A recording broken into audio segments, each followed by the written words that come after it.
প্রিয়জনেরা, কিছুদিন আগে আমরা শুনলাম সেই শুভ সংবাদ, বড়দিনের সময় যে যিশুর জন্ম হচ্ছে, সেই কথাটা আমরা সবাই শুনলাম। শুভ সংবাদ। কিছুদিন আগে তো আমিও শুনলাম একটি শুভ সংবাদ যে কলকাতায় আবার বাইবেল কনভেনশন হচ্ছে।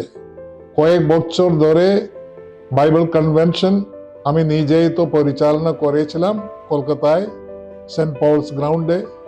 এই কনভেনশনের মাধ্যমে আমরা ঈশ্বরের বাণী প্রচার করে অনেকজনকে আধ্যাত্মিক সুস্থতার জন্য, তাদের শারীরিক সুস্থতার আরোগ্যের জন্য অনেক সুযোগ সুবিধা তারা পেয়েছে।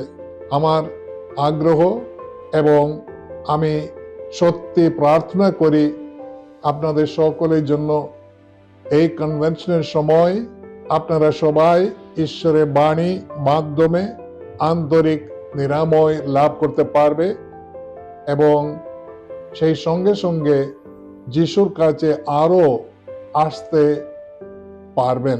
পবিত্র বাণী আমাদের বলছেন শিষ্য চরিত্রে, সমস্ত প্রবক্তা সাক্ষ্য দিয়ে এই কথা বলে আসছেন যে তার উপর যে কেউ বিশ্বাস রাখবে সেই তারই নামের গুণে পাপের ক্ষমা লাভ করবে। পিতর তখন বলে চলেছেন, সেই সময় যারা তার বাণী শুনেছিল পবিত্র আত্মা হঠাৎ তাদের সকলের উপর নেমে এলেন। আমি সত্যি প্রার্থনা করি পিতা পরমেশ্বরের কাছে যে আপনারা সবাই যখন এই বাইবেল কনভেনশনে পবিত্র বাণী শুনবেন, পবিত্র আত্মায় পরিপূর্ণ হবেন আপনারা সবাই এবং পবিত্র আত্মার শক্তিতে খ্রিস্টীয় জীবন পথে ঠিক মতো চলতে পারবেন। জয় যিশু।